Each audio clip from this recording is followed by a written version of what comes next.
Right, so I think we can now begin. So, ladies and gentlemen, I'd like to welcome you all. And firstly, and most importantly, I'd like to apologize profusely for the 2-week hiatus that we took. We misunderstood. We thought that people were looking for a bit of a break, and we had too many in a row, and we misunderstood. And I take that on the chin, and I was wrong. And from all the comments that I've received from my clients, for which I'm eternally grateful, which were, why have you dropped us and why are there not continuing webinars? We will not do that again. There'll be webinars for the foreseeable future. In fact, we've got the next 9 lined up, and they are as exciting as today's. And we try and mix them between economic issues, social issues, health issues. We've got a whole bunch of really exciting ones. I take the opportunity to firstly say good morning to my father. Good morning, Tatara. And secondly, wish Neil Jankolovitz happy 21st birthday. It's good to see that you're finally becoming a man. Good, happy birthday. And then, I enjoyed that, I have to be honest. And then, without any further ado, I'd like to hand over to our speaker of the day, Mr. Michael Bagraim, who, amongst other things, is an expert in workplace management and labor legislation, a long-term attorney, very senior attorney in Cape Town, holds many different positions, both in politics, in the Democratic Alliance, as well as within Jewish politics, and very much has made himself an expert on what we used to refer to as the Workman Compensation Fund, but today we refer to as the Compensation Fund. And Michael, I believe that we've got a bit of challenges heading our way. We certainly have, and first of all, thank you very much for inviting me. I'm really appreciate it. The bottom line is that we are going to have a little bit of an unfortunate discussion today. It is a bit depressing. I'll try and end off with a little bit of happiness and a light at the end of the tunnel, but you must understand that I have to tell you as it is. And unfortunately, a lot of people leave these types of discussions feeling like there's no way out. So thank you, Menachem, for inviting me, and to Yehuda, if he's on board. I don't know if he's around. Yehuda will know that about 30 years ago, he taught me how to use a cell phone. But I think I've come a long way since then. But thank you, Yehuda, for that. I still remember you trying to explain to me what an SMS was. And I couldn't get it right, and you kept calling me dumb. So hopefully I've now proved you that I'm not entirely dumb. Let me just quickly go straight into it. I want to tell you a little bit of a short history of our employment problems in South Africa before COVID-19, so that you can understand why I'm going to explain this as a perfect storm.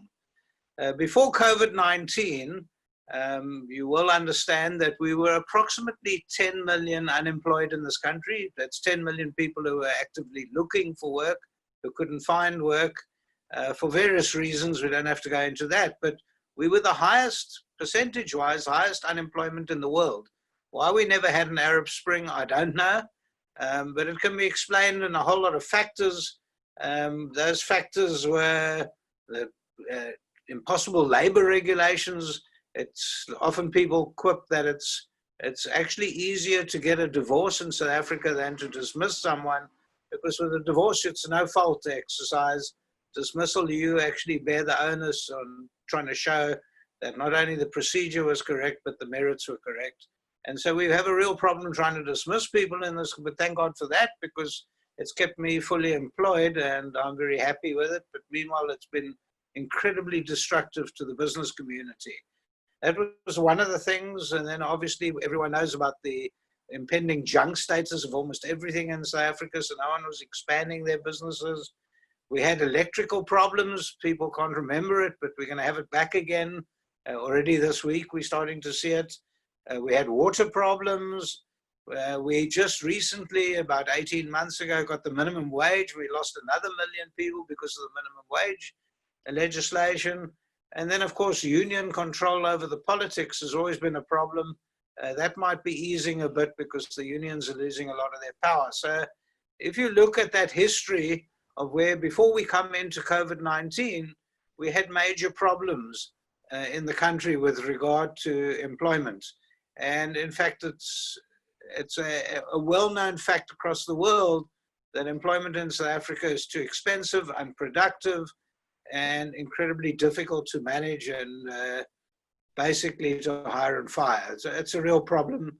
And that problem is getting worse, by the way. Even during this COVID-19 crisis, the minister has tried to push through more regulations on employment equity and making it more difficult with employment equities. They're pushing harsher and harsher regulations when they can see the workforce is shrinking at an incredible rate. So the history of our labor environment is not a good one. And we've had effectively 25 years of every quarter shrinking our employment statistics. It's been extremely bad. On the back of all that, we then move into COVID-19 and we have this lockdown, which has been absolutely incredibly restrictive. Let me explain. The Minister of Employment and Labour at the end of March said to a portfolio committee of Employment and Labour that he suspects that the COVID-19 lockdown will cause 1 to 2 million job losses in South Africa. That was the Minister of Labour. He said he'd got his actuaries to work on it, and that was his feeling on it. About a week later, Treasury said, and to quote them, they said 3 to 7 million job losses. So it was a week after the minister said 1 to 2 million. I got a shock when he said 1 to 2 million. But then Treasury comes out with 3 to 7 million. 2 weeks after that, Minister Dlamini Zuma, who actually controls the country at the moment, said that we're going to reach 50% of our workforce unemployed by the end of this year. So if you're looking at it, 50% unemployment. We're sitting at about 35% now. I'm guessing because at the last count was a record of 30%, but that was taking into account figures before COVID-19. So government said 30% before COVID-19. I suspect we are about 35 to 40% at the moment. We probably will reach 50% unemployment. And so it is a gloomy picture, and there's no other way to paint this. I can't tell you that this is exciting or good. Unless, of course, you're a labor lawyer, then it's quite exciting because you're going to have your phone ringing off the hook. And at the end of the day, it's not good for anyone at all. So to go then beyond that, let's start having a look at the Department of Employment and Labor, which is supposed to be helping the workforce, helping the employers, and trying to keep some sort of labor peace in South Africa, including some sort of management of the labor situation. So let's have a look at that department. You will recall about a year ago, the president came forward and said he's restructuring the Department of Employment and Labor from the Department of Labor to now the Department of Employment and Labor. And why? Because he said we need to create employment. And therefore he added the word employment to it in front of it, because he said that's going to be our real pointed action against creating employment in South Africa. And of course, right at that time, he then specifically implemented the minimum wage legislation, which Treasury said lost us about 750,000 jobs. We suspect it was about 1 million jobs on top of that. So the Department of Employment and Labor is there to try and help create employment, and everything but. In fact, I would say that they're adding a handbrake to the job creation in South Africa. It's just not working. There's something radically wrong. There's a very, very careful socialist approach to it. And whenever you look at these regulations, and I'm looking at them now all day because they're coming through thick and fast, a lot of people are making hay while the sun shines. You can't miss a good crisis like COVID-19 to start putting through more harsh regulations on a department, and we're seeing that happen amazingly. I mean, you can't think of a better time. There was one of the judges who asked one of the advocates in the Constitutional Court about 4 years ago, and if you remember it, when he said, "What about my costs, my lord?" And he said, "Well, why kick a dog when he's down? He's losing the case. Why now ask of costs?" And of course, the advocate answered, "What better time?" And this is what our government is doing. They're saying, what better time to now start putting through these regulations And so we can see what's coming through, some macabre exercise. One of them was when you start retrenching, you mustn't only take into account last in, first out LIFO, start taking into account your employment equity figures. In other words, it might be now kosher to rather retrench people who don't fit in with your employment equity figures. If someone's pale and male, it's better to retrench them and take in someone who might only have been there for a much shorter amount of time and less skills, but take them because it fits in with your equity figures. So that's where we're coming from. Looking at that department, as we move into the COVID-19 period, in about February, I put a question to the minister at a meeting to say that I've noticed that there was a little bit of a problem. I was looking at what was happening in Wuhan. It was beginning of February. I didn't believe that we were going to get anything like that here in South Africa. We somehow, in South Africa, we're quite resilient. We have strong people. We don't get those strange viruses that they get up there. And so I was looking at it almost sort of haphazardly. And I said to the minister at the meeting, what if that virus arrives on our shores? Are we ready for it? Have we got correct funding? Have we got the correct mandated people in place? I've noticed that there's real problems in China and in Wuhan. We started seeing those videos in the beginning of February. And in fact, the minister had assured me, and at the time he was probably correct, we had 140 billion rand in the PIC, the Public Investment Corporation. We had 140 billion rand there, which was big money. And the actuaries told us that even if the entire workforce of South Africa was put on retrenchment or on leave, we could possibly pay the monies to ensure that they could still continue and then come back after the pandemic. So he was absolutely right in terms of the funding and in terms of the background to it. 140 billion rand in anyone's estimation was enough to keep our workforce going, which was quite reassuring. I missed the point, however, and I think the minister missed the point, was yes, it's all very well about having the money, but do we have the wherewithal? Have we got the systems in place to ensure that everyone gets their UIF and workman's compensation in due course when they get it if they get sick?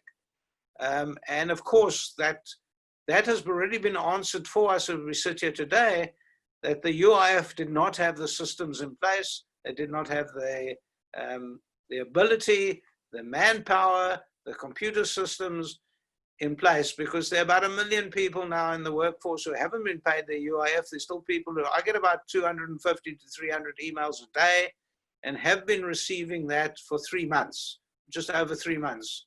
I've been receiving about 250 to 300 emails a day. And in fact, it's become an absolute nightmare. I must thank the Commissioner, Tebogo Marapeng, who actually is a wonderful guy, has been answering my emails, but between the two of us, we can't handle 1 million people. And unfortunately, he hasn't got the back room to help him at all. I don't think he sleeps. I don't think he can move at all in the sense that he's there 7 days a week and he works at least 15, 16 hours a day. But you can't have one man doing this. You can't stop the wind with your hands. He has appointed a wonderful fellow, Jeffrey Malaluki, to help me personally with these claims that are coming through. But again, we're not seeing it. So we've been through that. We've seen the disaster. We've seen the collapse. I've been shouting and screaming and asking the minister to resign because of this. Before this happened, we requested SARS to step in, because the revenue service, as we all know, is incredibly functional in South Africa. They know what they're doing. They understand what they're doing. They have the systems. They have the people. Our revenue service is excellent in this country. I mean, I know to dismay of some of you online, but it is a good revenue service and we should be proud of it in South Africa. And in fact, when we pay over our UIF and workman's compensation money, we pay it to SARS. They administer it. And why they are not actually taking over the administration, we don't understand. So we've got that disaster. And so when I was speaking to Menachem and Yehuda, I said, let's talk about the next disaster, because maybe we can cure it before it happens. And it's already starting, and that is workman's compensation. Where are we going to from here, and how do we avoid the tsunami of workman's compensation claims when in fact we know that workman's compensation has unfortunately been absolutely dysfunctional for about 25 years now. I've still got some cases in my cabinet where I was speaking to the fellow yesterday. He lost an eye in Port Elizabeth, and he put in a claim. It was 25 years ago, and we're still fighting about that claim. And somehow there's just no reaction. We get court judgments, it then goes to appeal, and then, I mean, it just becomes impossible. Now, I'm sure all of you will know doctors, hospitals, agencies who will not treat workman's compensation cases. And it's not because the doctors are being nasty or horrible, or the hospitals are merely pushing people away. It's because you don't get paid. You don't get paid from the workman's compensation for whatever reason. And I don't think it's because they haven't got the money. We've still got the money. There's no more 140 billion rand in the department because we think that the president, because of his effort, where he needed the 500 billion rand, he needed the 500 billion. We think about 100 billion was taken from the PIC, from the workman's compensation and UIF funds, was put into that presidential campaign, which is understandable. We needed the money. So there was about 40 billion, which should still somehow see us through, but somehow it's not working. I know that there's been a lot of fraud. We're starting to see the tip of that iceberg. The fraud is starting to come through. Not big money, but each time it's missing 5 million or 7 million, whatever. So we're starting to see about 26 cases they've discovered so far, but there's going to be a lot more as the hawks come in and start investigating it. So as we see this new tsunami coming, and let me explain to you what it is so that everyone will understand where we're going from here. We know that now, with the regulations as they stand at the workplace, people are starting to come back to work. Thank God for that, because we need the money. We need the money in the fiscus. We need the income tax. And of course, the people need the money on their tables. They need to put bread on their table. South Africans are starving. And I can tell you, I can show you thousands of letters where people are literally starving and they're not getting anything out. We've got to get them back to work. We've got to get people working. But what comes with that is exposure to the virus. And we understand that. We understand that the doctors are telling us that as they come back to work, there's very little you can do. You're going to get the virus at some stage or other. It's going to start spreading, and hopefully by the time people do see a major spread in that virus, that we'll see some of the medication coming through that would save lives and get people back to work quickly. And so that's what we're hoping, and that's what they call the flattening of the curve, that we can handle it and that we'll have some sort of antidote for this virus. Already I saw yesterday some wonderful results from Israel about drugs that they're trying to get through the FDA. So hopefully we'll see that. But in the meantime, people are coming back to work. In the meantime, people are actually getting the virus at work. So what does that mean? Firstly, obviously, you must use up all your sick leave. Even if you feel that you're feeling sick and you got flu and you haven't been made positive yet or found to be positive yet, obviously you can claim your sick leave and you must take it. It's too risky to actually stay at work. What we've asked the employers out there is don't insist on medical certificates. If someone's got a sniffle, send them home. Let them access their sick leave, even if they don't want to go to a doctor, even if they don't want to go and queue at a clinic, whatever it might be. Let people take their sick leave and forget about the medical certificate, because that's just going to stand in the way where some people might say, well, I'm not going to go and stand at a clinic and I've only got a sniffle, I'm coming to work. Rather don't do that. The next thing you need to ensure at the workplace is that you follow all the regulations. The Minister of Employment and Labour has specifically put out regulations, and the regulations differ for small and big businesses. So I presume you all know it. I presume all of you that are in business of following those regulations to the T. Not only to the letter of the law, but the spirit of the law. Make sure that you follow it absolutely correctly. And there's another reason. Not only do you want to keep your staff healthy and away from any virus, and if someone is coughing, make sure that person's removed from the workplace and go home sick, but also because you don't want to pick up liability. And this is the issue that I wanted to really hit the crux on today. And that is, if someone gets the virus and they say the only place I am coming outside to is my work. In other words, I travel to work, I travel home, and there's no one else at home who is positive, just me. And therefore, I must have picked it up either going to work or at work or going home. Now, if that's the case, that's normally the liability of workman's compensation. It's the cheapest insurance any employer can buy. It's really cheap, and make sure that you do pay your workman's compensation. Make sure that you have the certificate of compliance. And I'll tell you why.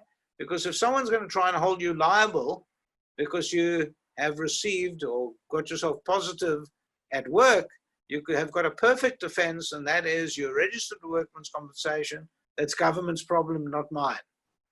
But if you haven't followed the regulations, the employee or his or her attorney or representative or trade union can say, yes, I know that you're covered by workman's compensation, but the minister specifically asked you to measure everyone's temperature when they came into work. You weren't doing that, or your thermometer's broken, and because it's broken, you weren't able to monitor if someone had it, and therefore the liability lies with you, not workman's compensation. And you're going to see the lawyers rubbing their hands in glee, because there's going to be a lot of those claims where there's going to be a fight as to whether you followed the regulations and the protocol properly, instead of actually now saying it's the liability of workman's compensation. And there'll be a lot of those fights. We're starting to see them come through now. I've already had letters from employers saying, we've had letters from other attorneys accusing us of not following the proper protocols, and the staff are saying that we're getting sick because of your workplace and the way you run the workplace altogether. Obviously, workman's compensation is wanting to deny liability. Obviously, the first port of call is for them to say, no, Michael Bagraim became positive at work, not because of something he picked up at work, but because he was seen 2 nights before that playing pool with his mates, and he has picked up the virus there, and he's now trying to lumber that onto the back of workman's compensation.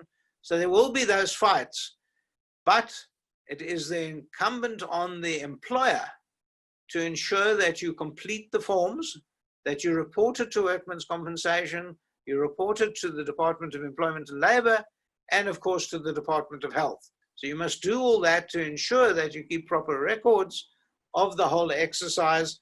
And it is vital for you to also have someone at the workplace every day to sign off a sheet to say that we've got all the protocols in place, all the regulations in place, we've tested everyone as they came in for temperature, we made sure they sprayed their hands, we made sure they stayed 1.5 meters apart, and we made sure that we didn't have big gatherings and there wasn't a lot of people in the canteen, etc., etc. Have records, because otherwise you're going to find liability on your shoulders as an employer or as a company. And the whole idea is to be ready for that, because we're going to see, as the workplace comes back and as the virus spreads, we're going to see more and more litigation on that level. Now, the first problem. If a person has the virus and they go home and they're not too bad, they've got a mild flu type symptoms, and they put themselves in quarantine for 2 weeks, they get a doctor to say, okay, you were positive, but we think you're now good enough to go back to work, that's fine. And you can get them to use up their sick leave for that period of time. You don't have to get a doctor to send them for another test. The government regulations have now said all you need is a medical certificate to say, I think Michael Bagraim is fine. He doesn't have a temperature anymore. He's not sniffling anymore. And despite the fact he doesn't feel like going back to work, we can assure you he can go back to work. So that's the first thing. However, Michael Bagraim's got comorbidities, and he's got diabetes, and I get the virus, and I'm now feeling really ill, and I need to either get hospitalized or stay at home longer than the 2 weeks. Now there's a claim to workman's compensation, but in terms of the rules and regulations, I'm entitled to my salary every month for a period of 3 months. The employer has to pay my salary for 3 months whilst I recover. And that's in the regulations. It always has been there. So the bottom line is, as I'm recovering, I'm going to receive my salary. The employer paying the salary is feeling good about it, because not only is Michael Bagraim getting his salary, but they're going to be able to claim it back from workman's compensation every month. At the end of each month, as they pay him over, they'll claim it back from workman's compensation. Where's the rub? The rub is workman's compensation don't pay it back. They don't have the facilities, they don't have the wherewithal, they don't have the systems. And in fact, I've got claims like that that are lying for years, where people are arguing about it and workman's compensation don't answer. And it's the same thing that you've been experiencing with the UIF. How many factories do you know where you say 1,000 people in the factory, 200 get COVID, 200 go home, and you have to pay workman's compensation? I mean, you have to pay the salary for 3 months and then try and claim it from workman's compensation. Well, a nightmare, because a lot of factories that I know, a lot of employers that I know don't have the cash flow to be able to sponsor that. And how they're going to get the money back, well, I don't know.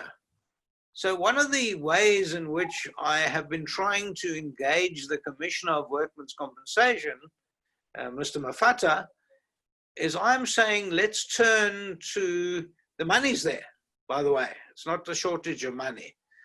Let's turn to one of the big medical aids, one of the big insurance companies. What is workman's compensation anyway? It's a medical aid. It's some sort of insurance for ill health. Let's turn to one of those big companies, or to SARS for that matter, but if they're not keen on SARS for some reason or other, I don't know. Maybe because SARS won't let anyone steal any money. But turn to one of them, ask them to help out, ask them to run the administration, get a quote.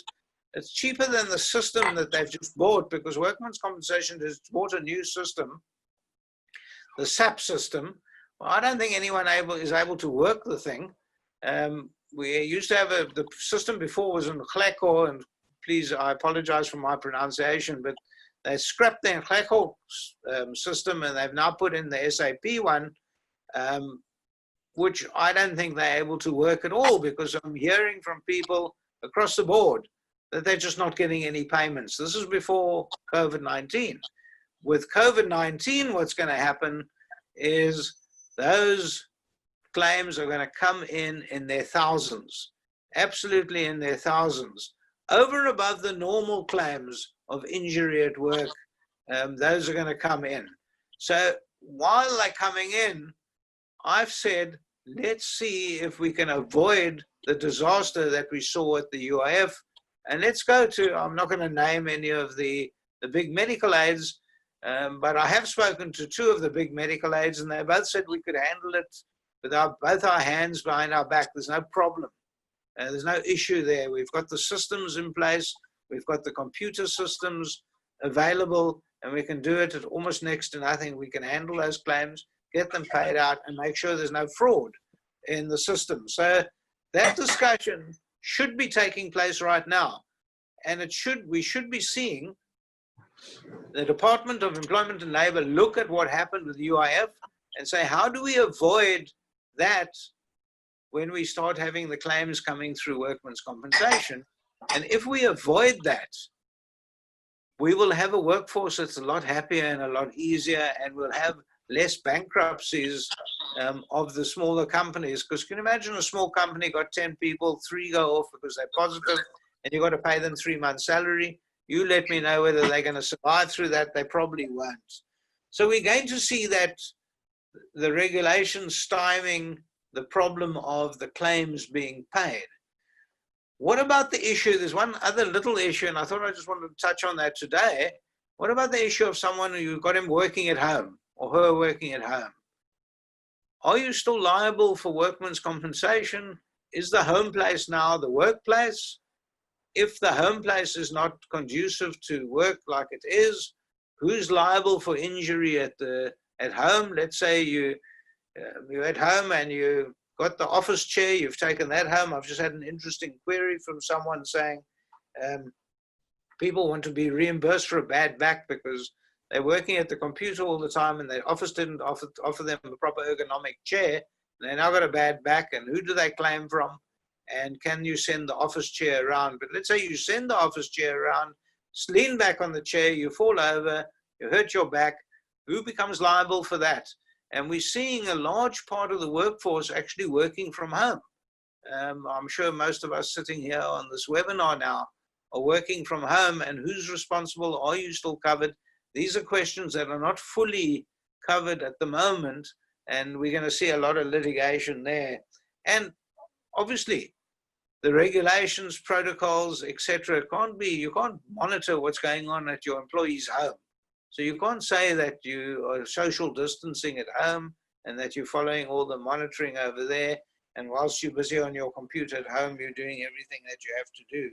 So there's going to be a problem about the cause of the disease even whilst you're at home. And is the workplace still responsible if you catch COVID-19 in your home while you're working because one of your children, for instance, went out and met someone else and now have given you COVID-19 and you got it while you're working, and is your employer responsible? And I think they will be because this is your new workplace. And so I believe that you will be responsible. The funding of workmen's compensation, well, we've asked the question from the minister. We've asked the minister, have you enough funding? We've spent a lot of it, a large chunk of it on UIF. How much is left for workmen's compensation? Do we have to turn to Treasury for further funding? Where do we go from here? And I'm not so sure that we have the funding at the moment. We haven't had the answer from it. And we had yesterday the revised budget was given to the Department of Employment and Labour. And in that revised budget, they've actually had to take off 55 million rand of the CCMA, who are now going to receive all these retrenchments that are going to come through. So they're going to be probably doubling their workload and then taking off from their budget.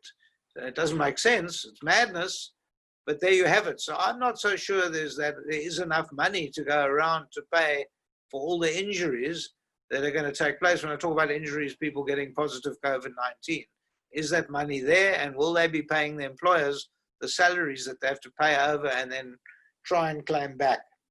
So what are the solutions? And I'm coming to the end of what I'm saying. The solutions are obviously, as I said earlier, is to go to the private sector, get the private sector to hold hands with you, make sure that you can make the administration work properly, make sure that the fraud is closed, because at the moment the fraud is rife. The minister is trying to blame the employers by saying, we're paying the money over to you, you're holding the money and you're not paying the staff. That was the first excuse from the minister. It sent panic in the ranks. Sorry about that. Can you hear me still? Sorry, the call's coming through. It sent panic in the ranks because many of the employees and the trade unions started blaming their employer. And they were blaming the employer, saying the ministry said, you've got the money, but you're not paying us. Well, that's not true, because we've asked the minister to name and shame the companies. And he's refused steadfastly to name and shame. I suspect no one has found any company actually holding the money back. I don't know what value they've got in doing that anyway, because it's going to come out. So they're going to pay the staff as soon as they get the money. What is happening, and what we are starting to see now as the Hawks are investigating, is that there's a few chinks in the department. The chinks in the armor of the department are starting to crack, and we're starting to see that those problems now coming out where, not big money, but each time it's a few million rand, someone's stolen this here and there. And we're seeing those, like I said, at last count, we picked up 26 of them. but all internal. It's internal, working with someone in the human resource in the companies itself. And the solution is obviously to put an end to that as well, because we can't have the money sliding through the fingers like we've seen throughout the pandemic and all sorts of other departments. We used to be very proud at the Department of Employment and Labor. Used to make a statement which was sarcastic, but we'd say people were so useless at working the computer system at workmen's compensation, they couldn't even steal the money. And the bottom line about that was we didn't have much theft. At that, yes, there was bad expenditure on all sorts of schemes and whatever, but it wasn't stolen money. We're now starting to see the theft coming through. What we also need to have a look at, and I'm not going to deal too much with it over here, is the occupational health and safety legislation, because we've got a new normal. We're going to live into this over the next few years, and we're going to have a restructure of occupational health and safety legislation, which is going to put a lot more pressure on employers, especially small employers, who are going to have to introduce all sorts of rules and regulations which are probably going to be expensive and unsustainable for the small companies. And we're going to have to look at ways and means of being able to maybe distance themselves from some of these regulations. We've seen a little bit of it creep through after an argument with the minister, where he's put together much more harsh regulations on companies of over 500 as opposed to below 500.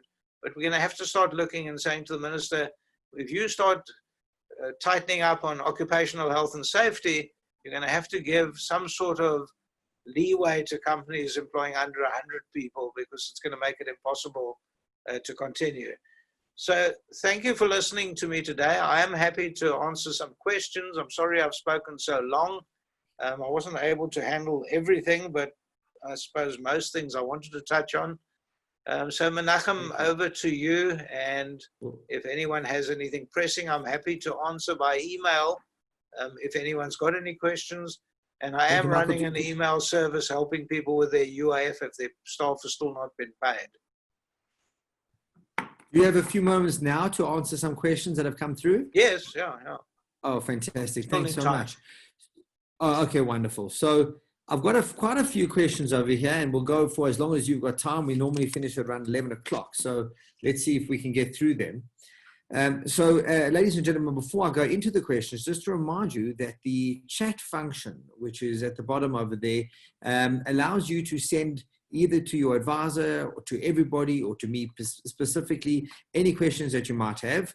I'm watching that function all the time. So as I'm asking these questions, if you have any further questions you want to ask Michael, as I'm sure you do, please let me know. So the first question coming over here is, can an employee sue his employer if he or she contracts corona while at work? Yeah, well, I did try and answer that, but let me just try again more succinctly. And no, they can't if you registered with workmen's compensation. In other words, here's the value in making sure that everyone's registered with UIF and workmen's compensation, so that you get a complete indemnity from workmen's compensation. And that indemnity then saves you from any litigation. The problem is, the lawyers are now saying that if you didn't follow the protocols and the regulations as set out by the Department of Employment and Labor, there you got an in. And you can sue the employer for negligence by not testing everyone's temperature when they come in. So that's the in. I'm not sure if that's going to be completely sustainable, but make sure you've paid your workman's compensation. Okay, thank you. Michael, there's been a request for your email address. Can you give that so we can put that on the group? Would that be possible?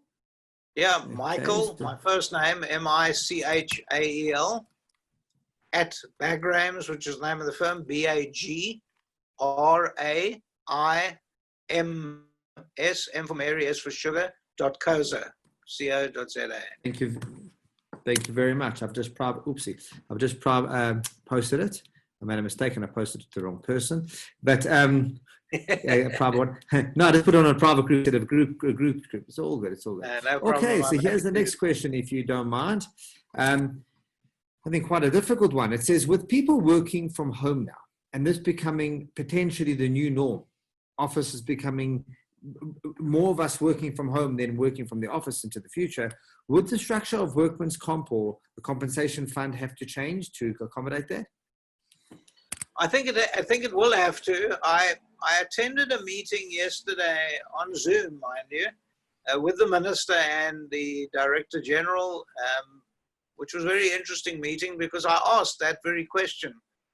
Not only asked, I suggested that they relook at the restructure of it, because employers won't be able to in any way control what the home environment looks like. Whereas inspectors can arrive at your factory and say, it's too hot in here, there's no ventilation, etc., etc. You can't arrive at someone's apartment as an inspector and start looking at that because the employer's got no control. So there's got to be a complete relook worldwide, by the way. It's not just here.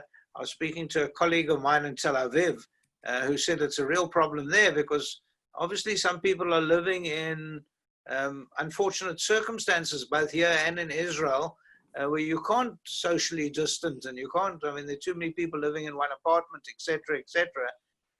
It's a real problem. So what I am recommending to my employers is try and make sure that the home circumstances of the person are conducive to what you want them to do. I mean, in this particular case that I'm dealing with this morning, we've actually sent a proper ergonomic chair to this person's house and make sure that their desk is at the right height and that sort of thing, because this woman is complaining about a bad back.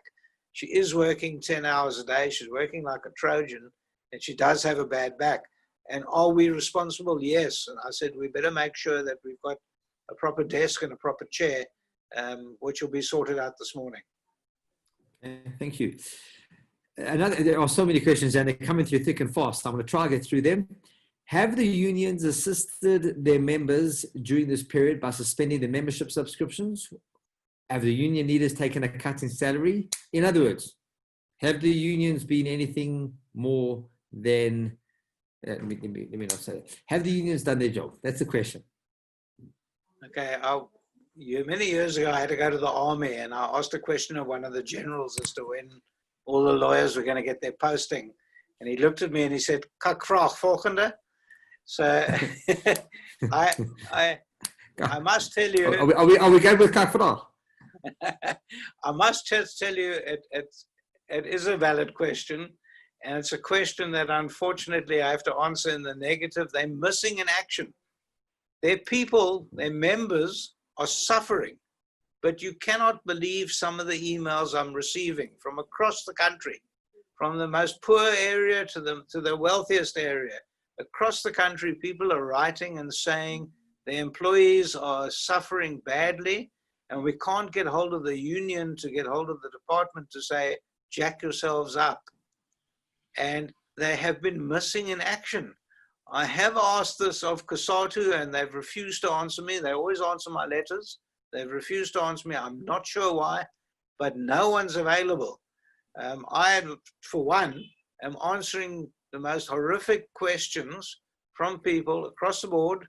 And sadly, when I say, have you asked your union? They all tell me they've tried, but the shop stewards are nowhere to be found. The union office does not answer them. And quite frankly, I think they've just disappeared. Yes, they are shrinking, and yes, their political clout is disappearing, but at least now's the time. This is the time of a perfect storm. You would expect unions would help their members, but no, nothing. But surely that makes them weaker, the unions weaker. Well, I don't know. I mean, it's a political question, and I can't really answer that because I'd love to, and I'm completely biased. So it's not worth me answering that. But what I can tell you is that I have been trying. I've been trying mostly with COSATU because that's what I'm dealing with most of the time. But I haven't had answers literally for 3 months. Sure. Okay, so let's move to, I think, a slightly easier question for you, but a difficult question to ask nonetheless. It seems clear that the government departments that they should be helping are more than incapable and incompetent. that's poor English, but I get the point. The chaos we are seeing now will only be exacerbated to the near future. Are there real short-term fixes that our government can implement? Not are they doing it, but is there something that they can do to fix this on the short term, or are we a little bit too far gone? No, well, that's why I said there is a glimmer and there's a light of hope over here.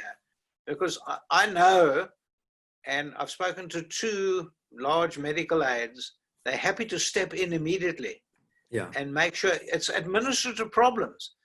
You know, you would say, well, we've got real problems because we ran out of money. Well, we've got real problems because we don't know what to do. We know what to do. We've got the money. We're just not getting the administration right. It's simple. It's absolutely simple. And if the private sector is willing to step in, there's an amazing thing about South Africans. The private sector is offered. I know that one of the companies said, we'll do it for nothing. We'll actually step in and do it for nothing. So there is hope. And there is, I'm hoping that the minister takes his hand off his heart and says, all right, let's do it for the workforce. It's not you and I. I'm not relying on my TERS payment. I'm not relying on workman's compensation. I've got medical aid. I've got some money in the bank. I'm not relying on it. It's the people, the workforce, the people who are working on the ground, the blue-collar worker who's suffering the most. One would expect that the minister would say, these are the people of South Africa. This is the workforce. We need to protect them. And there is a way. It's not like we've got to throw up our hand. And like I say, with the workman's compensation, we can cure this before it happens. Need to have the political will. So the next question, Michael, is a more medical question. The question is, what do you think you should be doing with your high-risk employees who want to or perhaps need to come into the office, but they're using public transport, specifically those who are unable to work from home or the cleaners? Before I hand over to you, Michael, I can tell you that Dr. Anton Marburg, who is one of our future speakers and a well-known pulmonologist here in Johannesburg, has made it patently clear that he thinks that is a very, very bad thing to do from a medical standpoint. But do you have anything to add to that from your perspective in terms of people who are forced to come on public transport? How do you feel about that? Well, look, I can answer it from a non-medical certificate as a labor lawyer, and wearing that cap as a labor lawyer. We've got to get the economy going. So you've got to look at it from my point of view, as well as the doctor's point of view. The doctor's right, don't travel on any public transport. The doctor's right. The employers are right by saying, we need to get you to work so you can put some money on the table, otherwise your whole family's going to die of starvation anyway. So now we've got to actually somehow balance these two. So what's happening? Well, I spoke yesterday to a very good client of mine who runs a business. He's got about 150 people, but he's been a client for 30 years now.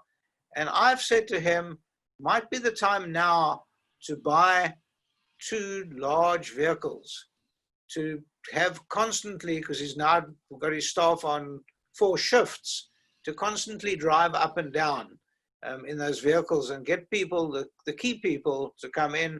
What we've also done, and we've now managed to secure this, we've put up a place where people can sleep in the factory next door, which has gone bankrupt. So he's put in proper partitioning there and put in beds, almost like a hospital setup, but it's not a hospital. It's people who are going to be working so they can avoid the travel, and then they can do their late night shift. And then the next day they can either stay or whatever they want to do. So you've got to be innovative. You've got to get the economy going, because I'm telling you, we're going to have more deaths from starvation and from people not getting their medication for HIV, for TB. I'm hearing all these stories now. All those diseases are ratcheting up because people don't have access to any money at all.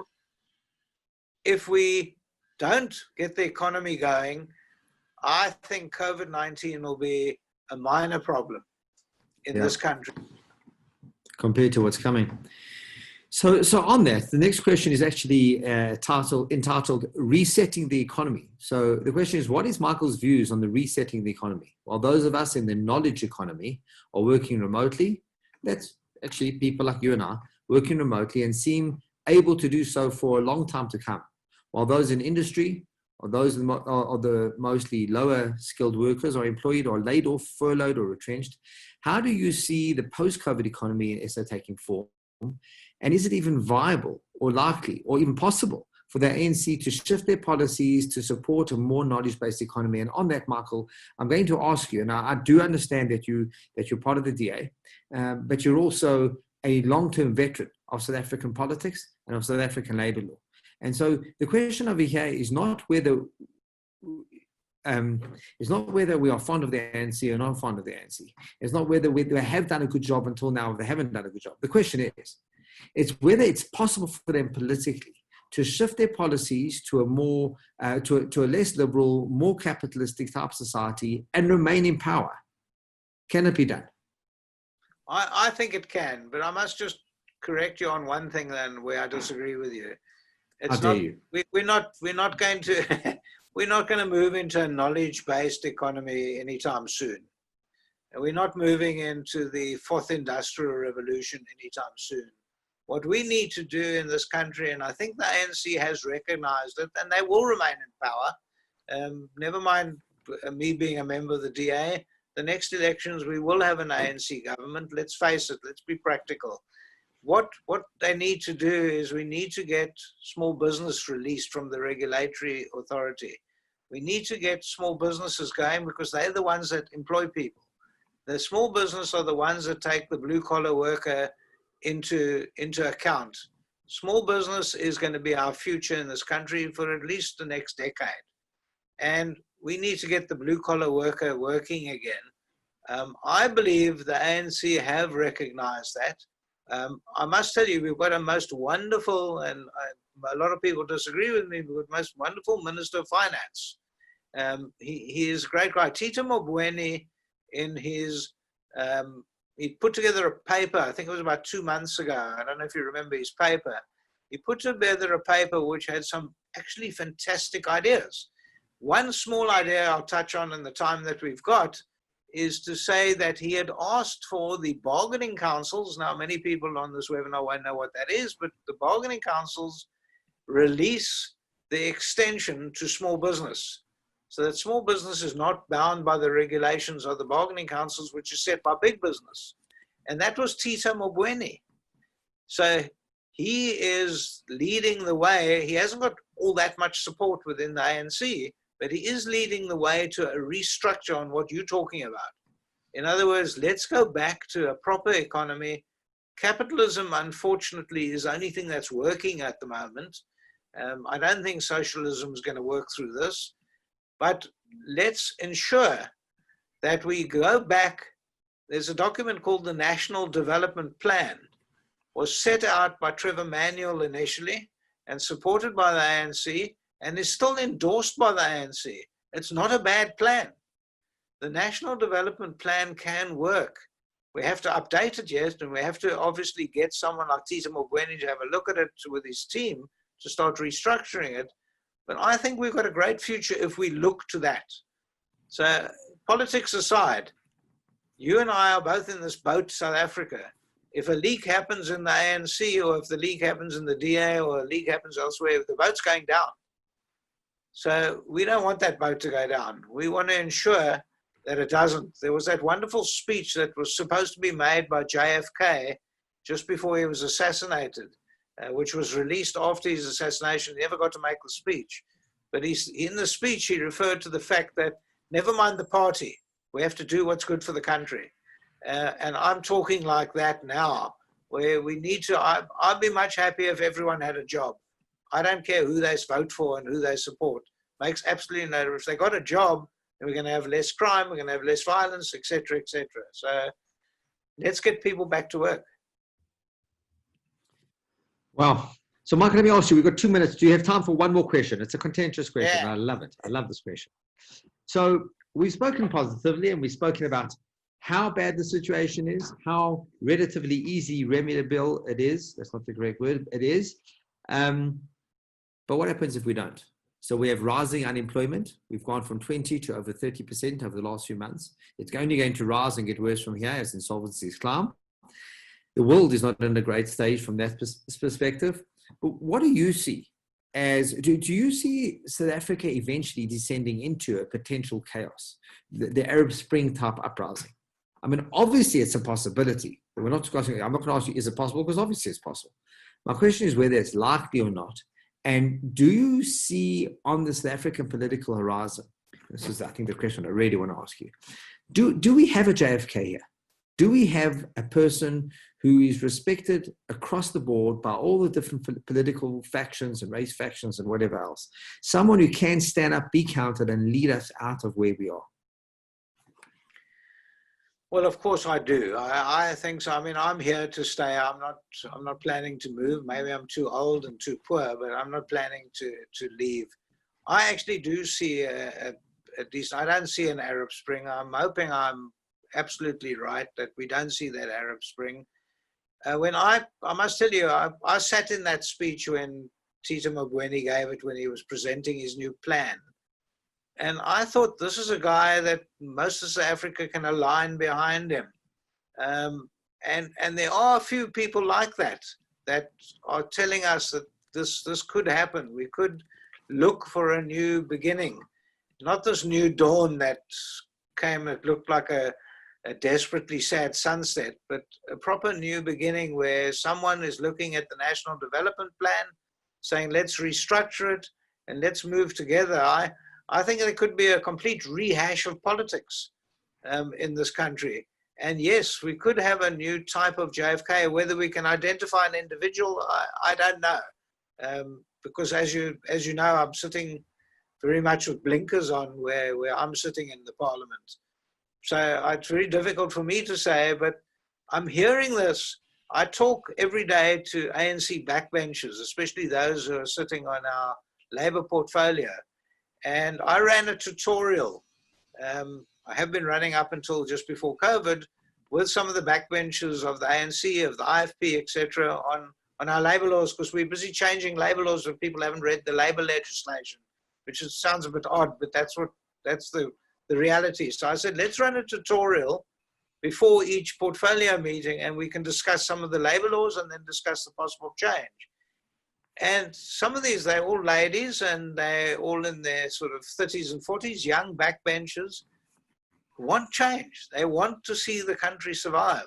It's not like we at the trough and it's just for myself. Yes, you see that from a lot of people, but mostly in leadership. But the backbenchers, the future, these ladies are good, solid people who want to learn, want to see what's good for the people, and how do we put more people at the workplace. It's heartening to see that. It's a small anecdotal story, and I normally get 5 or 6 ladies at each tutorial. But they are MPs, and they're ANC MPs and IFP MPs, not from the DA. And I'm seeing some glowing coals there, and let's make this work. So I've been heartened. Yes, I've been disheartened a lot, and especially now over the COVID-19, but I have been heartened about some of that I see. And these are decent, solid people who are not in it for the money. It's wonderful. So, Michael, I want to say thank you very much. We normally ask Steve to wrap up, but we've run out of time. So I just want to say thank you to you, and so thank you to our listeners. And thank you, Michael, in particular, for making yourself available. I know how desperately busy you are. It took us quite a bit of time to get our timing right here, but thank you very much for being with us. Ladies and gentlemen, as always, the recording will be ready within a few days on our website. Just go to the new octagonfinancial.co.za, go to the news section, and you'll find it over there, as well as some very interesting articles, quite often written by Stephen Krauss, and they are very, very much worth having a look at. The talk next week will be by Mr. Pinchas Schill, as a well-known psychologist in South Africa, in Johannesburg, talking about how this whole COVID-19 is affecting us from a psychological standpoint. And I'm sure we all are very interested to know what we can do to protect ourselves in that particular regard. So, ladies and gentlemen, thank you very much for joining. Michael, once again, thank you. Thank you to you all. Keep well and stay safe and healthy. Keep well. Ciao.